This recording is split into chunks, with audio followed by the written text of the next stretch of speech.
Boa tarde, pessoal. Tudo bem? Bom dia. Dormi muito. A gente vai tentar passar uma ideia para vocês, tá? E toda ideia é um ponto de vista, né? Então, o desafio é fazer vocês pensarem, baseado nas ideias que a gente teve, para fazer a implementação da Movile. No caso da Movile, foi uma migração, na verdade, de Nagios, né, para Zabbix.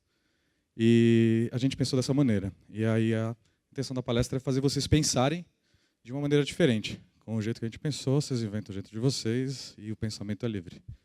Ok? Bom, meu nome é Fábio Santos, apelido Super Grilo, vulgo Super Grilo. Eu venho passando por algumas empresas aí há alguns anos, né, economizei algumas aí também, que eu fiquei menos do que um ano. Minha especialização é administrador de sistemas Linux e desde 2009 para cá, na parte de automação, né, do tal do DevOps. Bom dia, pessoal. Meu nome é Thiago. Eu instalei os Zabbix em Winterfell um dia desses, mas eu trabalhei no IG por uns 5 anos. Foi, acho que, o maior portal, maior instalação de Linux assim que eu já cuidei. Atualmente eu trabalho na Movile, já faz uns 3 anos por aí. E uma das empresas dentro da Movile que eu estou trabalhando atualmente é no iFood. A gente vai falar um pouquinho sobre a empresa, rapidinho. Deixa eu passar aqui. A Movile hoje ela tem assim várias pequenas investidas, pequenas empresas. Algumas são bem familiares aqui no Brasil, outras só na América Latina e por aí vai, né? O Play Kids ele é bem conhecido assim para quem tem criança pequena, de até 5 anos. Ele é número 1 na Apple Store, no Google Play. Ele é engraçado assim, uma empresa brasileira igual a Movile, a sede dela é em Campinas. Ela tem um app assim que concorre, sei lá, com a Disney, sabe? Tipo uma coisa muito estranha de se pensar, né? Geralmente essas coisas vêm de fora, não vêm da gente, né? O iFood hoje também ele é número 1 na América Latina de pedidos, sabe assim? É uma coisa impensável para mim, há, sei lá, 5, 10 anos atrás, achar que uma empresa brasileira ia chegar tão longe, assim, a nível global, né? O nosso CEO lá é meio maluco, mesmo ele quer, sabe, ir para fora, global, isso é muito bacana lá na Movile. Nossos escritórios são bem espalhados em vários lugares.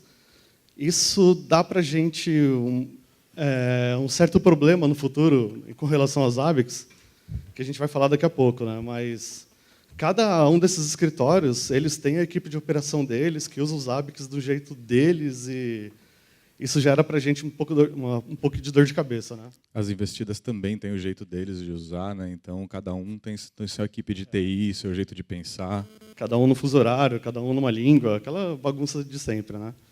E assim, a Movile é aquela empresa, não é uma startup, mas ela é uma empresa bem moderninha, né? Com cerveja, aquela coisa toda, né? Enfim. A gente está também no Great Place to Work nos últimos 3 ou 4 anos, né? Então é bem bacana trabalhar lá. 2014 foi 11º lugar das melhores empresas para trabalhar na América do Sul. A nossa agenda é mais ou menos essa, tá? Bem mais ou menos. Bem mais ou menos. Na verdade está faltando coisa aqui. Eu quero falar um pouco bem e um pouco mal também dos Zabbix, né? Porque a gente sabe que não é tudo maravilhas, né? Mas vamos começar aí porque o tempo é curto, né? Deixa o Grilo falar um pouco aí. Bom, como eu falei, o desafio é fazer vocês pensarem, né? E a Movile, se a gente partir de um ambiente pequeno, né? Se a gente partir de um ambiente controlado, que cresce pouco, com poucas máquinas, é muito fácil você dimensionar uma máquina para os Zabbix. Por exemplo, o exemplo prático que tem no site dos Zabbix é um processador pequeno, com 6 GB de memória, e ele consegue 1 milhão de itens coletados, né? Mas isso é fácil você imaginar num ambiente controlado, né? Agora imagine um ambiente do jeito que vocês viram o nosso lá, com 15 escritórios, equipes diferentes. Como é que a gente faz para a gente garantir a integridade de tudo isso, né? Sendo que várias pessoas vão criar coisas diferentes, com o padrão dele? Como é que a gente faz para que uma pessoa não acabe com o servidor em menos de um espaço curto de tempo? Isso foi um grande desafio lá dentro da Movile, até porque também o pessoal tinha muito aquela ideia do Nagios, né? Então, tudo que ia falar para a gente, mas o Nagios faz assim, o Nagios faz assado, mas no Nagios não é assim, a Nagios não é assado. E aí tem uma hora que dá até vontade de você falar, cara, se o Nagios fosse bom, a gente não estava trocando pelos Zabbix, né? Então, pensar do jeito Zabbix, né? E aí, quando você começa a migrar uma estação, acho que essa daqui é padrão, o que você tem que pensar, né? Quão grande é atualmente meu ambiente, né? Quão grande ele pode ser e quão rápido ele pode crescer. Você tem que se planejar. A Cisco bota uma ideia de 5 anos, né? Mas isso reduziu muito com a nova TI, né? A movimentos ágeis. Você não precisa mais ter 5 anos para 2 anos para você já vai ser o mesmo crescimento de 5 anos, né? Então você tem que tentar fazer uma projeção de quão grande vai crescer seu ambiente. Como a Movile cresce muito e são muitas aplicações, diferentes linguagens, Node.js, PHP, Java, Ruby, Python, tudo. A gente tem deploy de absolutamente todos os tipos de linguagem lá dentro, C, tem broker em C, tem fila, tem um monte de coisa. Como é que a gente se planeja para fazer isso, né? E aí, uma das primeiras ideias que a gente teve foi o timeout, né? Então, o timeout default que vem no Zabbix, acho que são 3 segundos, e agora no 4 são 4 segundos, né? Por causa do HTTPS, tem um peso a mais, né?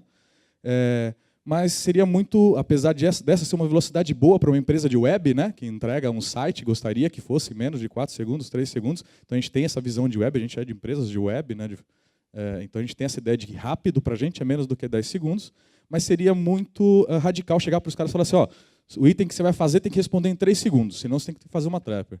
Então a gente nem 30, nem 3, fica 10, e na próxima versão que a gente for melhorar o nosso ambiente, a gente diminui para 3 e sai arrumando todos os itens mais lentos do que 3 segundos e a gente vai ganhar mais desempenho no servidor e assim por diante.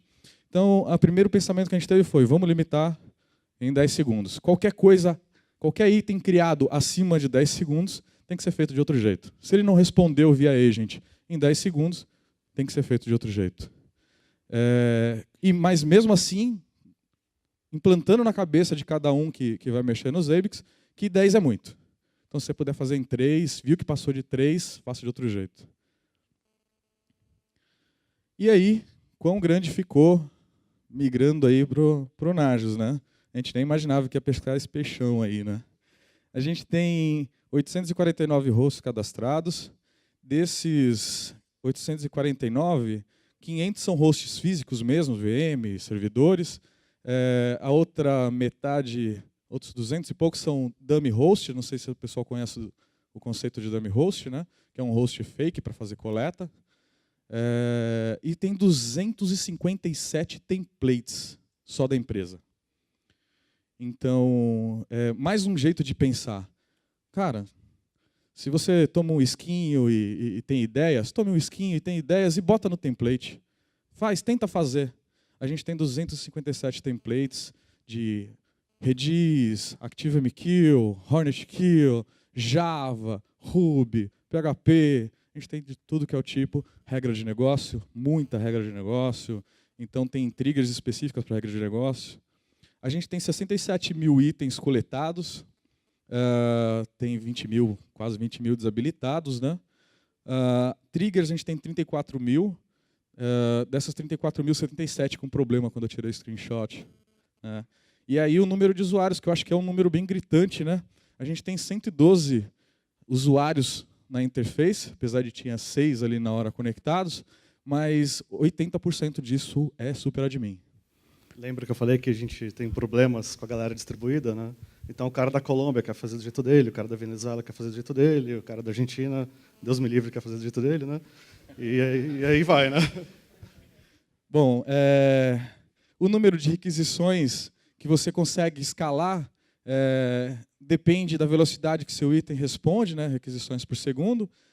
Mas vocês podem ver que a gente está bem próximo daquela primeira apresentação que foi dada, que tinha 2.000 hosts e estava em 1.200 requests por segundo. A gente tem 1/3 disso, né? Um pouco mais de 1/3, e a gente tem quase a mesma quantidade de requisições por segundo, né? Então, a requisições por segundo depende também de quão rápido é a resposta dos seus itens, né? Senão enfilera. Bom, e esse é um rascunho do ambiente da Movile, né? Tirei os hosts aí. A gente tem 2 data centers locais, que são clouds privadas, e a gente tem 2 clouds públicos, né? Um em São Paulo e outro na Virgínia, AWS. Usa Google Cloud, tem mais um IDC em Miami e tem mais um IDC agora da IBM, como é que chama? Não? SoftLayer, da IBM. Que está desatualizado o mapa, Está então... desatualizado. Miami também é um data center físico, tá? Então, a gente tem 3 físicos e várias clouds e, cara, e Zabbix para tudo quanto é lado, um proxy em cada cara para coletar e trazer tudo, né? Então... Ontem eu fiz a pergunta da SNMP, né? Para tentar mitigar aquele problema do SNMP de itens não suportados, cada data center físico, onde a gente monitora a suíte, onde a gente tem adendo físicos, né, de rede, a gente colocou um proxy específico para SNMP, então a Logdiv lá tem um proxy específico para SNMP, deu uma mitigada, não resolveu totalmente, mas melhorou muito os itens não suportados, e a gente tem um Zabbix Proxy na Log, outra na Divel e outra na Amazon SP. Não, desculpa, na Amazon Virginia. E a Amazon SP a gente tem o Zabbix Server rodando no MySQL no RDS. Então a gente não se preocupa com banco, nem com disponibilidade, nem com escalabilidade, a gente só paga mais um pouquinho toda vez que a gente precisa. Essa é uma grande facilidade, não precisa se preocupar com o banco do Zabbix. Bom, aqui é o seguinte, não que um seja o inferno, o outro seja o céu, mas eu sempre tive vontade de usar essa imagem na apresentação, então eu usei. E também ele dá uma ideia que às vezes o céu é bom para um e o inferno é bom para outro. Cada um tem que ter uma opinião, né? Então eu vou mostrar para vocês a diferença do céu e o inferno, né? Que é o proxy ativo, o agent ativo e o agent passivo, e como eles afetam na performance do servidor.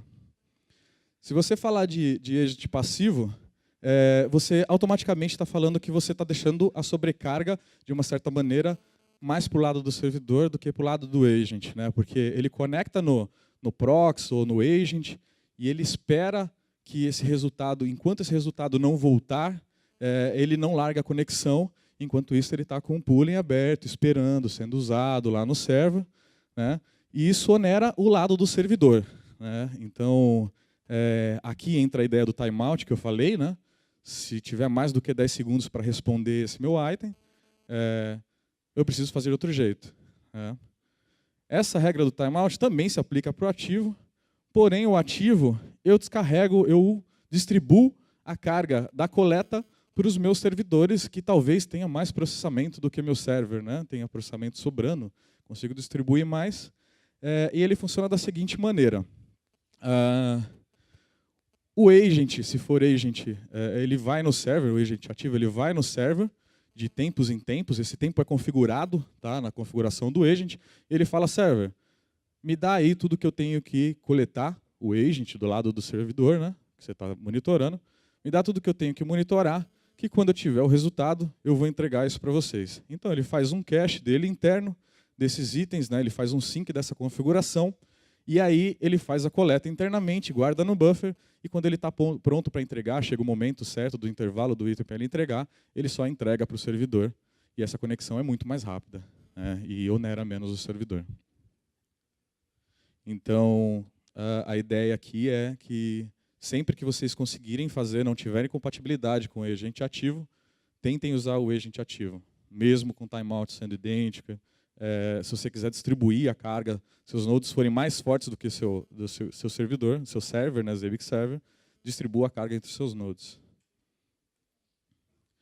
Bom, e aí uma dúvida que surgiu aqui o tempo inteiro. Que item que eu uso? Cara, o que você quiser. Cada item aqui especificamente, ele é melhor para um tipo de coleta do que o outro, né? Então você tem que ver aonde o seu tipo de dado, o seu tipo de coleta, o seu tipo de script, ele se enquadra melhor. Se você vai fazer um check que não é distribuído, talvez você precise usar o external check, que aí você usa um proxy ou server para fazer a coleta para vocês. A gente usa muito isso para fazer monitoração do CloudWatch na Amazon, né? Ou a gente tem outro exemplo depois que a gente vai mostrar. A gente tem uma monitoração na Amazon que todo admin precisa ter do Authentication, né? O MFA. Então, se eu, por exemplo, acabei de entrar na Móvel e sou admin da Amazon e não coloquei meu token lá para ser cadastrado, vai alarmar no Zabbix para mim. E esse cara a gente faz no CloudWatch. Então, não precisava fazer distribuído, todas as máquinas fazerem a mesma consulta. Então, eu escolhi o server para fazer isso e eu uso o externo. né? Lembrando que o external ele forca um processo dentro do server, ele gasta um pouco mais de recurso dentro do server, dentro do proxy, mas para a gente era mais barato fazer desse jeito, porque o server estava na Amazon, né? E aí, para fazer uma consulta no CloudWatch, era mais simples estar na Amazon, então a gente usou os servers para fazer isso. Antigamente a gente não tinha o proxy, tá? Esse desenho foi usado para tentar resolver o problema do timeout do proxy, a gente vai mostrar depois para vocês. Bom, claro que eu não vou entrar nos 15 tipos de item para falar cada um deles e tal, mas para vocês terem uma ideia de como um sobrecarrega mais, outro sobrecarrega menos, esses caras aqui são os que oneram o server, tá? Então, todos esses caras aqui, você vai ter que fazer uma consulta no proxy, no agent, aonde for, e o server vai ter que ficar esperando essa resposta durante um tempo para depois terminar o processo. E esses caras, especificamente, oneram o server. O agent ativo, a gente já explicou aqui, né? Então, o agent ativo, eu não vou onerar muito o server. O trapper, já foi explicado ontem, né? Pelo André. Então, galera usando SNMP Trapper, o servidor SNMP envia para o server, então também a gente não tem problema de onerar o server. Mas, quando tudo dá errado, mais do que 5 segundos, qual a opção que a gente tem que fazer? O que a gente faz quando a gente tem um item que demora mais do que 5 segundos, né? 10 segundos, que a gente gostaria de ter como qualidade do serviço? A gente usa o Trapper. Cara, esse cara entrou, o espírito dele não tem nos slides, a gente não conseguia tirar essa imagem, estava em todos os slides, a gente não conseguia tirar, cara, dá até medo de colocar essa foto aí. E não aparecia, se aumentava, aparecia, você abria para editar, sumia a foto. Puta, foi meio esquisito. Bom, o mais importante gente, eu coloquei o extremo, que é o máximo do timeout que você pode ter dentro do agent, que é 30 segundos. Cara, passou de 30 segundos, passou de 10 segundos, passou de 5 segundos, não faça isso. Não use user parameters para mais do que 5 segundos, não é bom. Não é bom. Use o Trapper. E aqui, quebrou tudo. Se arrumei agora, mas acabei quebrando. Esse cara aqui, em específico, ele é uma integração que a gente usa Chef para automação, né, na Movile.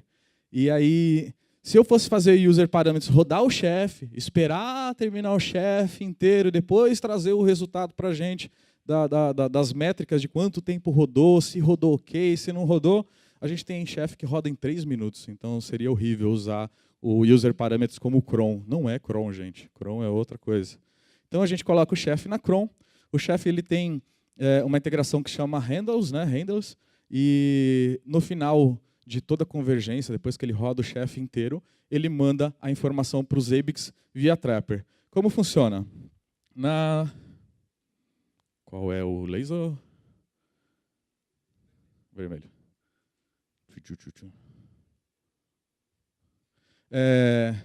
Então, aqui são 3 itens, tá? Ó, esse é um item que está fora aqui, depois eu arrumo quando eu mandar para vocês. Aqui é um outro item, tá vendo? Elapse time, start time, end time, all resources, o número de updates, né? Então eu tenho 1, 2, 3, 4, 5, 6 coletas. Eu fiz todas essas coletas, mandei para um arquivo. O padrão do arquivo é nome do host que vai receber no server, cadastrado no server, a chave e aqui o valor que eu vou coletar. Eu faço tudo isso daqui, guardo num arquivo e no final eu envio via sender. Aqui é menos input file, que está comido aqui, input file, e eu passo o arquivo que foi criado com esses caras aqui. E aqui você tem o output do server falando, olha, ok, recebi seus dados. O que eu fiz com o Trapper? Eu mandei 6 itens numa única conexão. Se eu arrumasse aqui e mostrasse para vocês lá, é 0.00075 centésimos de milésimos de segundo, é isso? Né? Para enviar 6 itens. É muito rápido. É menos de 1 milésimo de segundo. Então, Em uma única conexão, em menos de 1 milésimo de segundo, eu enviei 6 itens para o Zabbix. Esse é o melhor jeito. Inconvenientes. No Zabbix, quando você cadastra um item do tipo Trapper, você tem uma CL dizendo eu só recebo conexão a partir desse IP. Se você não usa essa CL, se você deixar livre, qualquer um pode enviar dado para sua Trapper. Qualquer servidor em todo o seu parque. Se você também deixa isso livre, quando você precisa descobrir quem é que manda o Trapper, não tem como você saber. De onde que eu... Puta, eu estou usando um dummy host, quem é que manda esse Trapper para mim? Meu Deus, eu não sei. Então, requer documentação. Quem é que está enviando o Trapper para essa informação? Uma outra boa prática de quando você usa Trapper é o seguinte, o pooler do Trapper, quando você cria um item do Trapper, o server não está nem aí se você envia dado, se você não envia dado para ele, tanto faz. Ele só está pronto para receber o dado. Se você envia ou não envia, problema seu. Não tem como o item não ficar suportado. Né? A não ser que você mande um valor diferente do que ele espera. Né? Você colocou lá decimal, você mandou um texto, aí ok, ele vai ficar não suportado. Mas se você não entregar nada para ele durante 1 ano, para ele tanto faz. Então uma boa prática de quando você usa Trapper é já criar automaticamente uma trigger de no data. Se não enviar dados nenhum em 24 horas, por favor, alarme. Então, uma boa prática de Trapper.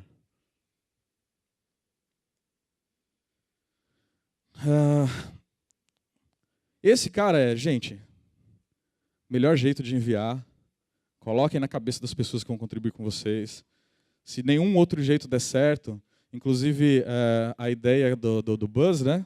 Se você quiser fazer um cara externo que coleta tudo de uma vez, envia tudo de uma vez, faça via Trapper, tá? Dá para fazer um software externo que fica coletando tudo isso, junta num arquivo, depois envia diretamente para o server, tá? Então, a Trapper é um dos melhores jeitos aí para você coletar dados. Outro ponto importante na hora que você vai começar uma migração e vai monitorar, você é o head desse projeto de implementar os Zabbix ou migrar os Zabbix, que justamente porque você tem algumas dezenas de pessoas mexendo, o que você faz para ter controle de se alguém está fazendo merda, se alguém não está fazendo merda? Você não vai ficar olhando o audit, dando F5 no audit, editando cada template, tem 207 templates. Imagina se a gente fosse fazer code review, seria o ideal, mas imagina se a gente fosse fazer code review, a gente não ia conseguir fazer o nosso, ia ficar só revisando das outras pessoas. Então, uma dica que eu dou quando você está num projeto é fique de olho nos internals. Conecte o template Zabbix Proxy em todos os procs, conecte o template Zabbix Server em todos os servers, e aí automaticamente você ganha esses gráficos aqui, que são dos poolers internos. Tá? Se a gente fosse falar de pooler, tem mais um monte de coisa para falar de pooler, ficaria muita coisa para falar numa apresentação só, mas esses gráficos são os caras que você fica de olho. Se esse gráfico aqui, o cara adicionou um template novo e fez assim, uma curva lá embaixo, e... Puta, cara, quem foi que mexeu? Deixa eu olhar no audit. O prox também tem o internal deles, tá? Housekeeper, tempo do housekeeper, tempo do sync de configuração, se ele for um proxy ativo, né? O servidor, me dá sua configuração, quanto tempo demorou? History. Heartbeat, ali a gente está usando passivo, né? Então não tem heartbeat.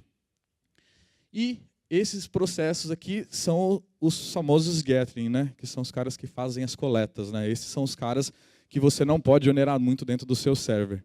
Então, fiquem de olho neles. Se você vê que começou a subir esse gráfico aqui, fez pico depois de adicionar um template.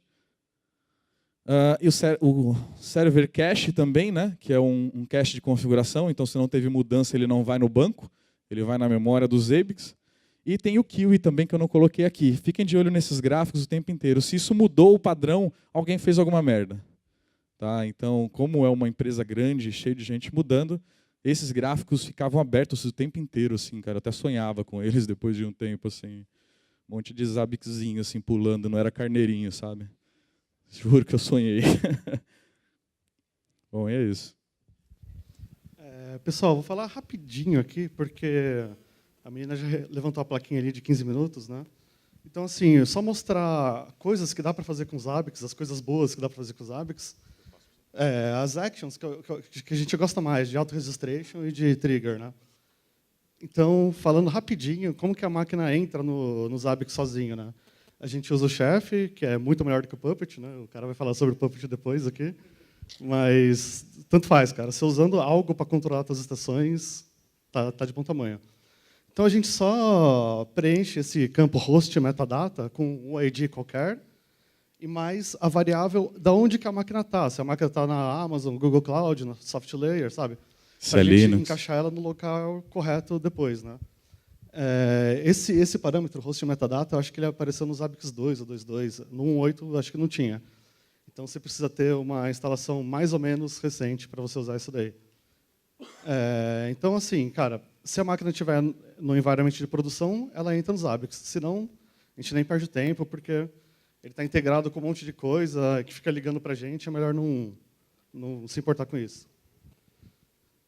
Não sei se vocês conhecem o Slack. A gente abandonou o Skype e trocou pelo Slack, cara, e é impressionante. Tipo assim, cara, o que a gente está fazendo usando o Skype, tá ligado? O Slack é muito melhor, assim, muito mais bacana, né? Então, eu não vou entrar em detalhes aqui, né? Nesse GitHub aí eu fiz um fork do projeto original do cara, mas, enfim, você fala assim, Zabbix, se tiver um alarme que não seja... Bom, aqui no caso o information está marcado também. Mas, sei lá, se for de warning para cima, avisa para a gente no Slack, né? O resultado final fica mais ou menos assim. Ele te avisa com as carinhas do Doom, né? Se o meu negócio está feio, se está mais ou menos feio. Né? Então, a gente fez esse forkzinho aí, está disponível lá no GitHub e tal, né? Mas é mais para vocês saberem, assim, o projeto original do cara, ele não tem essas cores aqui do lado, né? De info, warning, disaster. Eu só mudei para ele usar a forma de attachment para ter essas cores assim que para a gente bate o olho na cor, já, quem fez isso? Ah, fui eu, tá, beleza. Estou fazendo deploy, não, beleza. Aí se tem algo no Slack alarmando e ninguém fala nada, a gente sai correndo atrás, né, para ver quem foi que fez. E se a gente não correr atrás, estiver dormindo, tal, tem um cara pago, tá? Esse OpsGene, que ele também pega uma trigger do Nagios e inferniza o cara que está de plantão, cara. Desculpa, Zabbix. Cara, ele vai mandar mensagem, vai ligar, vai aparecer pop-up até o filho da puta acordar, e resolver o negócio. Ele que está de plantão, tá? Uma coisa ótima, cara. Puta, isso é um negócio, acho que é matador no Zabbix, que é o tal do LLD, né? Passar rapidinho aqui, porque a galera já falou bastante sobre isso. Mas, por exemplo, a gente tem a gente gosta de monitorar nossos load balancers da Amazon, por exemplo, para saber se tem instância lá que não está respondendo, se está mal configurado, aquela coisa toda, né? Então, a gente usa... o que é importante aqui para vocês saberem, né? A gente tem que rodar um script, esse script tem que gerar o JSON, e os Zabbix esperam esse JSON. Tá? É tipo assim, só para vocês saberem como que funciona o fluxo da coisa, né? Então, aqui no canto tem o JSON, mais ou menos, que ele vai mandar para o Zabbix, e o Zabbix vai pegar esse cara e vai sair plotando. Esse load balancer está 100% disponível, esse daqui está 50%, esse daqui está tal, né? A gente faz as triggers baseado nisso, para saber se o balancer está saudável, se não está. Às vezes o cara fez um deploy que quebrou alguma coisa, né? Esse atinge diretamente a qualidade do serviço. A gente está pegando na primeira borda lá em cima a porcentagem de nodes que estão disponíveis para entregar dado para o usuário, né? Então, se a gente tem 50%, a gente está na metade da nossa disponibilidade, né, de capacidade. E a gente tem alarmes piores para quando é 100%, né, que aí o serviço morreu mesmo, a gente está perdendo dinheiro. O que a gente faz? Né? Então, a gente vai lá desde a borda onde a ponta da entrega, no caso o LB, né, ou o Varnish, a gente tem uma versão dessa para Varnish, que o Thiago fez, Varnish 3, Varnish 4. E se tiver um node seek, na hora a gente já tem o link do troubleshoot, o cara entra no Varnish, faz o teste, ou entra na Amazon, vê qual foi o cara e resolve isso daí, porque a gente está perdendo dinheiro. Está lá na ponta, né? Está olhando lá da visão do negócio. O legal é isso, porque o negócio é elástico, né? A gente nunca sabe quantos balancers a gente tem, quando criaram um novo, quantos back-end no Varnish a gente tem, quando fizeram o deploy aqui quebrou alguma coisa. Então, essas regras de low-level discovery, ele se adapta e se ajusta ao negócio. Isso a gente consegue ser preemptivo nos problemas, sabe? Tipo, pô, tem um back-end dando pau aqui, vamos ver o que aconteceu, você avisa o cara da aplicação, o cara fala, porra, então é por isso que eu estava percebendo que tinha alguma coisa estranha, sabe? É uma coisa assim que o Nagios nem sonharia em pegar, sabe? Ele sabe que a gente pega e o cara da aplicação fica felizão, sabe? É muito bacana essa parte. A gente mudou de reativo A partir do momento que a gente entrou usando o Zabbix, antes no Nagios a gente era reativo, então o problema acontecia, o cliente detectava, aí o cliente trazia para a gente, né? Então às vezes o CEO da empresa entrava alguma coisa e falava, mano, mas está fora, nem sabia quanto tempo estava fora, né? Já teve casos de empresas que eu trabalhei, que no primeiro mês, antes de Zabbix, antes de tudo, eu coloquei Zabbix em todas aquelas empresas, tá? Implementei Zabbix em todas as empresas que eu passei. Apontador, conheci o projeto Semáforo, que era da Serpro, né, Farol da Serpro, aí fui, mostrei para o Apontador. No Apontador eles usaram o Nagios, o Zabbix, não era nem para alarme, era para capacity plane, tá? A gente fazia a capacidade das máquinas, quando eu tenho que comprar máquina nova, quando eu tenho que desligar a máquina, e assim por diante, storage, switch, era capacity plane total, então ele alarmava, tinha trigger positiva para compre mais hardware, tinha trigger negativa para desligue seus servidores, né? Então a gente tinha tudo isso daí. Mas é só para falar que o Low Level Discovery, cara, é algo excepcional que vocês devem usar para praticamente qualquer coisa. Por um exemplo que o Grilo vai mostrar agora aí, é uma monitoração que ficou muito bacana também, né? E a gente, a partir do Low Level Discovery, na verdade, do Zabbix em si, né, a gente virou proativo. Essa do LB, por exemplo, no momento que a gente colocou no ar, como a gente tem algumas centenas de aplicações, né, a gente falou do número de pessoas de IT, né, pessoas de infraestrutura, mas isso é 4 vezes maior para desenvolvedor espalhados no mundo inteiro. Então, tem tanta aplicação que quando a gente subiu a monitoração de borda no LB e no Varnish, a gente descobriu que tinha aplicação que não estava respondendo há 6 meses. Então, que é a aplicação que o cara fez, não deu certo, mas está lá no ar, porque tem 2, 3 clientes, sabe? E a gente tem que manter no ar, a gente tem que manter, independente de ter 1, 10, quem decide se o software morre são os desenvolvedores e o dono do projeto, né? Bom, voltando aqui ao Low Level Discovery, a gente usa em massa lá fila para mensageria, né? A Movile, ela é a maior da América Latina em envios de SMS para a maioria das contas de banco. Eu não posso citar os nomes dos bancos, né? Mas toda vez que você faz um depósito dos bancos para os nossos clientes, chega um SMS para você, passa pela gente. A gente tem SMS corporativos também, eu quero fazer distribuir informação da minha empresa, a gente tem API e tal. A gente tem muita fila, né? A gente trabalha com fila para entrega de mensageria. E uma das filas que a gente usa é o Hornet Kill, que era da JBoss, né? E que agora foi doada para a Apache Foundation e fundiram com ActiveMQ e virou Artemis, ActiveMQ Artemis.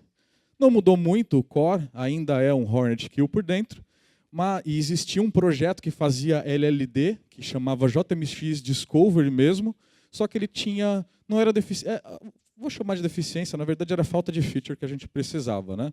Como é que ele faz? Ele conecta via JMX, que é uma interface do Java, para você saber a saúde da JVM, né, que é a máquina virtual que roda as aplicações Javas. O JMX é essa interface que você conecta para pedir informação, né? Só que eu precisava, como a gente já tinha automação, a gente no chefe cria a fila com um comando. Então a gente cria uma fila nova aí, ele vai em todos os nós, cria a conf, reinicia, cria uma fila nova para a gente. Poxa, se eu tenho a facilidade de criar fila, por que eu vou ter um processo de, eu criei uma fila, peraí, deixa eu ir lá cadastrar no Zabbix. Não, vamos fazer um auto-discovery. A deficiência do projeto original, eu até explico aqui, né? Eu falo que eu forquei aqui, né, o JMX Discover. E por que eu forquei o JMX Discover? Porque eu não sei Java, então eu precisava fazer de outro jeito, né? Porque não tinha tempo de aprender, eu precisava fazer isso, né? E eu precisava de customs macros para o LLD, né? Por quê? No LLD, quando você precisa de thresholds diferentes para cada fila, se você cria uma macro estática e você define ela no host, por exemplo, você está definindo o mesmo valor de threshold para todas as filas do host. É a mesma macro. E aí eu fui na comunidade, fui no canal de IRC da Freenode, falei com toda a equipe dos Zabbix, como é que vocês estão fazendo quando você tem custom threshold para o LLD? Eles falaram, cara, a gente manda o threshold junto. Falei, poxa, interessante, né? Bom, e aí eu escrevi esse cara em Jython, que é Python rodando dentro de Java, estava mais próximo do meu mundo, não precisava aprender Java, né? Aprendi só um pouquinho de Java, e continuei no meu Pythonzinho ali. E como ele funciona? No host, você diz, olha, eu tenho um arquivo de configuração que está nesse caminho. É a única macro que você seta no host. Né? E automaticamente no LLD, você ganha uma macro com o nome da fila, o threshold de consumers, né, que são as pessoas que consomem da filas conectadas, então eu preciso ter pessoas conectadas lá, se tiver 0 eu tenho um problema, ninguém está consumindo. Né? A quantidade máxima de mensagem na fila, né? E aí um cara do suporte chegou para mim e falou assim, cara, a gente tem uma fila específica que se tiver menos do que 10 mensagens nela, eu preciso alarmar. Aí a gente criou o QEMIN. E processo da URL. Como a gente tem fila de um cliente, sei lá, Santander, Bradesco, Citibank, cada um tem um procedimento diferente. Na versão 2.4, no item prototype, na trigger prototype, você não consegue colocar uma macro customizada. Mas como eu sabia que no 3 já suportava, eu já deixei pronto para o 3. Então eu tenho uma saída também que é do processo de cada fila. Né? Então eu tenho esse arquivo de configuração, essa configuração básica, o host JMX, localhost, o JMX responde no 8100, que é configurável, e a string que ele vai fazer a busca pelo nome das filas. Né? Os thresholds padrão, que se ninguém customizar, vão ser esses thresholds, e o output é mais ou menos esse daqui. Aqui é o bloco de uma fila, que chama DLQ, aqui é outro bloco de outra fila, que chama example queue, e aqui é o outro que chama expired queue. Você tem o processo, né, que aí está o default, está o Google, né, quem não suportava no 2.4. Desculpa, a gente está usando 2.4. O código ficou com um pouco mais de 50 linhas. Se fosse em Java, tinha umas 10 mil, uns 20 arquivos. Então ficou bem curtinho aqui, ficou bem simples. É Python, né? Até aqui é Java, depois vira Python. Mas o bacana é isso. Você faz o que você quiser, roda o script que você quiser, na linguagem que você quiser, e, entrega um JSON para os ABICs que ele se vira, sabe? Faz o que você quiser, só vomita um JSON que ele vai embora. E aqui é um exemplo mais customizado, né? Além dos defaults aqui, eu setei thresholds específicos para outra fila. O projeto está open source, aceita contribuição, por favor, conectem, usem, quem usa ActiveMQ, HornetQ. Quiser fazer discovery para outros JMX, por favor, está disponível. E de JMX é isso. Do JMX, se vocês quiserem mais detalhe, por favor, depois conversa comigo, que eu acho que é uma boa ideia para como ter triggers diferentes, né, por itens diferentes descobertos. Falar um pouquinho dos problemas, tem, sei lá, 30 segundos para falar, então vou deixar meio que aberto, assim, tipo mensagem subliminar, né? Não vai dar tempo da gente discutir muito. Mas foi legal que o próprio Alexei falou, né? Ontem na abertura. Então, tipo assim, como que a gente leva recursos para os ABICs, né? Como que a gente consegue pensar, implementar alguma coisa lá? Ele deu a dica, cara, a gente tem que usar o Gira dos caras, né? Então, assim, essa primeira feature, que a gente tem muito problema por conta da galera distribuída, o cara da Colômbia me manda um link, eu clico, cai em outro canto, sabe? Em algumas situações, o link que o Zabbix gera, ele não é o mesmo que quando você passa para o seu amiguinho, ele vai ver isso. E assim, a gente trabalhou na Reset junto, ficavam perto do outro. Então, se isso acontecia, ele, não, cara, não é esse gráfico que eu estou falando, clica ali, tá. Então, beleza. Agora, quando o cara está distribuído, a gente perde, sei lá, 5 minutos antes de começar a discutir o problema para achar qual gráfico que o cara está falando, qual trigger que o cara está falando, sabe? Você manda um bagulho, ele cai no outro, fica aquela maluquice, né? E isso é uma coisa que o Nagios faz muito bem, né? Ele usa sempre esse esquema de URL, ele sempre tem o host e o service. Então, você manda para o cara, você tem certeza que quando ele clicar, ele vai estar vendo aquele host e aquele service. E os ABICs, às vezes sim, às vezes não, né? Mas isso é uma coisa que me incomoda, sei lá, faz anos, sabe? Tipo, 3, 4 anos. E, shame on me, eu só abri o ticket esses dias para os caras. Eles falaram, não, realmente, isso acontece e tal, a gente vai ver isso daí e tal. Então, assim, se isso irrita vocês também, não adianta ficar só de mimimi, sabe? Você tem que avisar o cara, senão o cara não vai saber que isso é um problema, né? E, então, assim, esses são alguns dos exemplos que nós temos de problemas e tal. Se vocês acham que isso é um problema para vocês também, por favor, vote lá neles. Se a gente conseguir uns 200 votos aí, talvez chame a atenção da galera lá, né? E esse último exemplo aqui é justamente que talvez não adiante também isso, né? Tem um bug aberto com patch de correção desde 2007 e o bug permanece. o item que coleta regex, ele não suporta quebra de linha. Você não consegue fazer uma regular expression usando quebra de linha. Aí você tem que usar outra lógica lá na trigger. Usar user parameter, tal, script, voltar, porque você não consegue fazer direto no item. E o item se propõe a fazer isso. Ele só tem um bug. Ele não aceita quebra de linha. O patch que está anexado a esse bug, se vocês quiserem procurar, o bug é 968, para vocês terem ideia. 968 bug. Aqui, 3.000 e cacetada. 3.000 e cacetada. Então, é um bug muito antigo, mas que apesar de ser uma correção de um caractere, não entrou. Não sei por quê. Talvez depois a gente possa cobrar do Alexei. Só uma coisa que me irrita muito também é esse daqui, de você não ter como buscar um template. Só passa para baixo aí, Grilo, rapidão, no último aqui.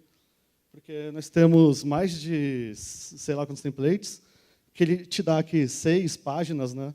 Então, quando eu tenho que procurar um template, eu abro 6 abas, Ctrl F em cada uma, sabe? Até eu achar qual o template que eu estou procurando. Isso é fácil de resolver, né? Eu poderia tentar, mas conversei com o Alexei ontem, ele me sugeriu não tentar, que eu provavelmente vou estragar algo na frente, né? Mas deixo para a galera que sabe programar aí. Né? E esse caso aqui é um caso que a gente não consegue resolver. A gente está com esperança de, com o debug melhor no 3.0, tem várias correções de debug, log, melhorias nos logs dos proxies entre os servers, a gente consiga descobrir o problema, mas a gente tem os proxies, principalmente os mais distantes, eles param de conversar com o server e a gente não tem nenhum problema de rede.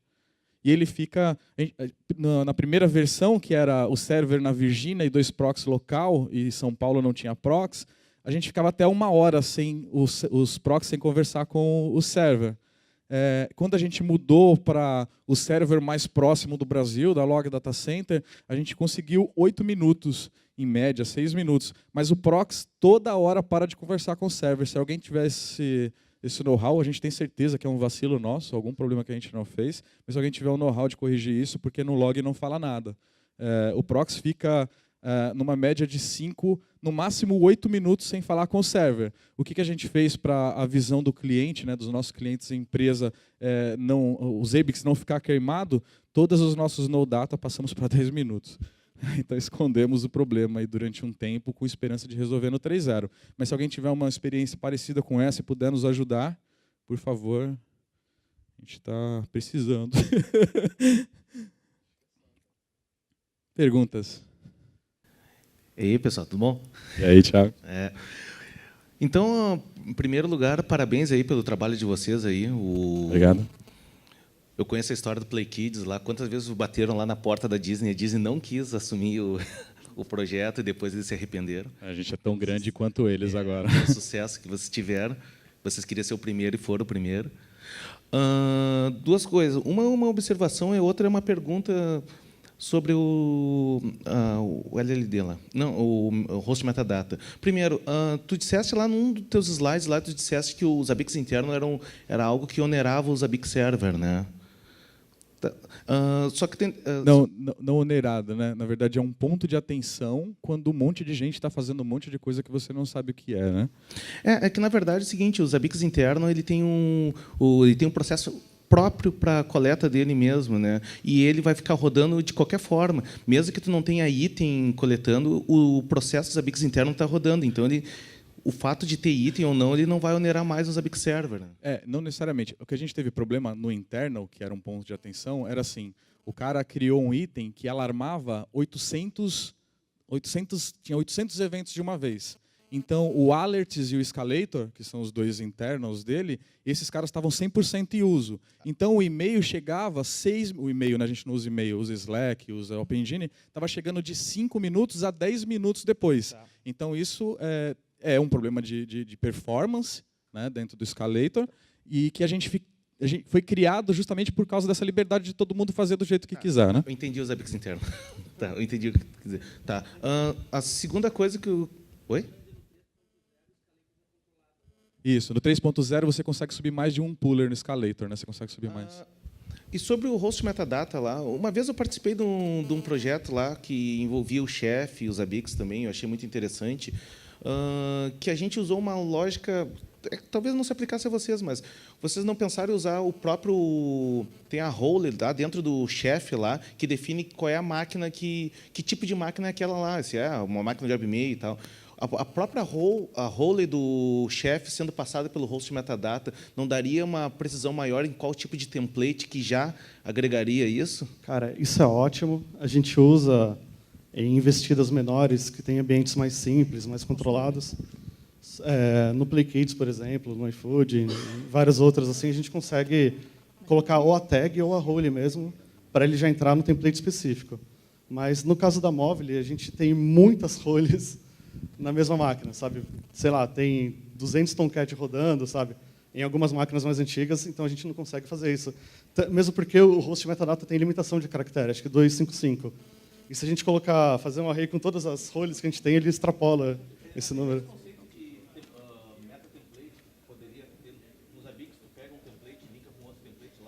Poderia ser sim. Mas é que assim, na Movile a gente não tem só... Tipo assim, no PlayKids a gente tem meia dúzia de produtos, sabe?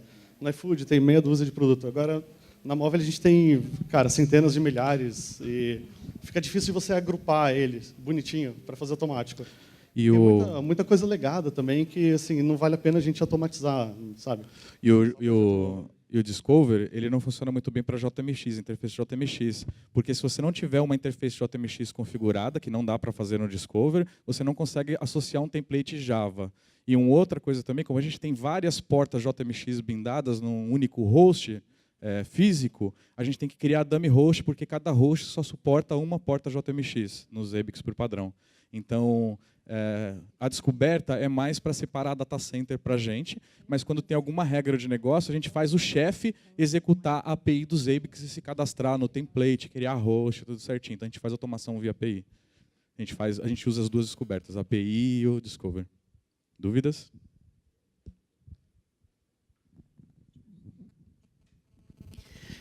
Primeiro, quando você usa o trap, né, ou o trap ou o ativo, né, quando você precisa monitorar uma coisa em tempo real mesmo, como são as filas, o único tratamento que tu tem para saber se o teu agente caiu é o no data. Não demora muito para tu detectar que a coisa parou? No caso do JMX Discover em específico, a Trapper eu só uso para fazer a descoberta. Então, nesse caso, acho que nem é Trapper, é Agent, mas né, do JMX específico. Mas o meu item, ele é um tipo JMX. Então, o tipo JMX é Agent, tá? O JMX, do server, ele vai para o Java Proxy, que é outro cara que pouca gente conhece no Zabbix, né? O Zabbix, ele tem um JMX Proxy, um Java Proxy, que esse proxy faz toda a conversão da linguagem Zabbix para a linguagem JMX. Esse dado é coletado na JVM, volta pelo Java Proxy e depois é entregue para o server, né? Então, como ler quantas mensagens na fila é rápido, aí nesse caso a gente usa o agent, né? Então, para coisas rápidas a gente usa o agent realmente. Mas aí o agent passivo, ou seja, você consulta ele. Ativo ou passivo, né, nos modos dele lá de processo, né, mas eu uso o agent para ir lá e entregar para mim a informação. Né. Na verdade, assim, não é o JMX, ele tem um item específico, tá? Não, mas eu entendi. Você pode voltar a apresentação para mim, por favor?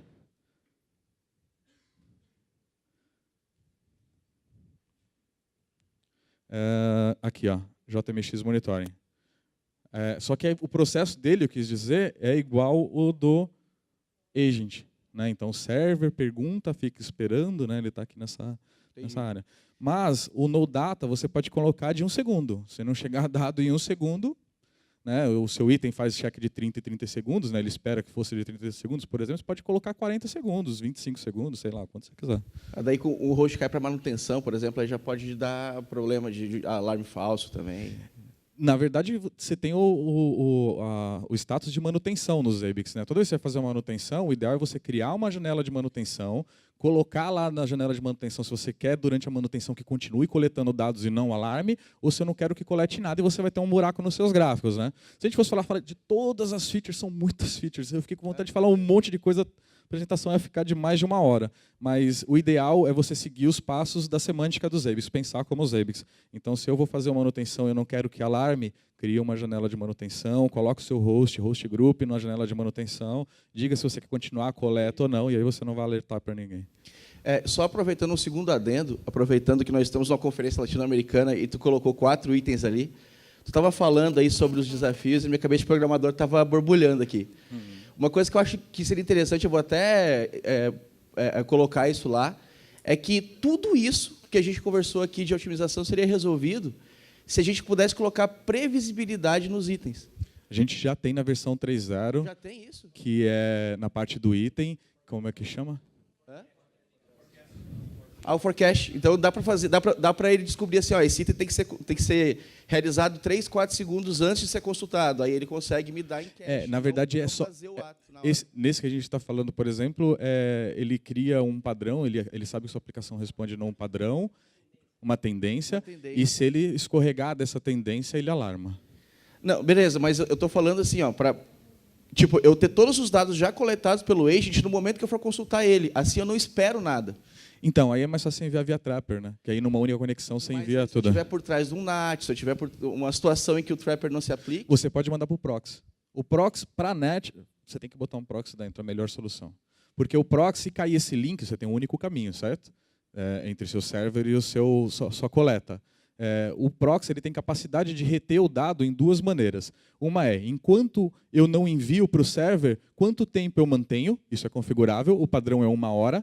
Então, se eu não conseguir conectar com o server, eu mantenho aqui no meu banco de dados e quando eu conseguir conectar, eu mando tudo. Se passar de 1 hora, que é o padrão, você pode configurar mais tempo, você vai perder, vai ter um buraco no seu gráfico.